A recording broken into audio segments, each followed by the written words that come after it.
આજે તો બપોર પછીના વાગે છે 6 અને અમે આવી ગયા છીએ ધાબા ઉપર અને અમે અહીંયા ધાબા ઉપર બેઠા છીએ. હું બેઠી છું અને અમારા કરણભાઈ ને યુવરાજભાઈ રમે છે. સાથે સાથે એના ભાઈબંધ પણ છે તો એ રમે છે. અમે દરરોજ 6 વાગે ધાબા ઉપર બેસવા આવીએ કારણ કે યુવરાજભાઈને ને કરણભાઈને મજા આવે અહીંયા રમવાની ધાબા ઉપર. તો ત્યાંનું લોકેશન ખૂબ જ મસ્ત છે એટલે મને પણ મજા આવે બેસવાની અહીંયા.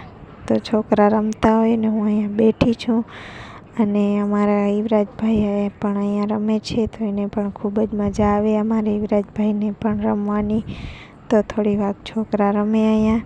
તો આજે એક અલગ ખુશીની વાત છે કે અમારો યુવરાજભાઈ એકલા જાતે ઊભા થતા શીખ્યા છે. તો મને તો ખૂબ જ જોઈને ખુશી થાય છે. તો આવી રીતના ભાઈ અમારા કોઈ દી ઊભા નથી રહ્યા પણ આજે ઊભા રહ્યા છે. તો આજે યુવરાજ અમારો જાતે ઊભો થતા શીખી ગયો. એ જોઈને હું તો ખૂબ જ ખુશ થઈ ગઈ અને અમારા કરણભાઈ ને યુવરાજભાઈ તો ખુશીથી નાચવા લાગ્યા બે ભાઈ. તો મને પણ ખૂબ જ ખુશી થાય છે કે મારે યુવરાજ જાતે ઊભો થતા શીખી ગયો. તો હું પણ અહીંયા બેઠી બેઠી હસું છું અને એ બે ભાઈ ડિસ્કો કરે છે. પછી તો એના પપ્પા કામેથી આવ્યા એટલે કોન લેતા આવ્યા તો બે ભાઈએ કોન ખાઈ લીધા અને પછી તો કરણના પપ્પા સાથે સાથે બકાલું પણ લઈ આવ્યા હતા.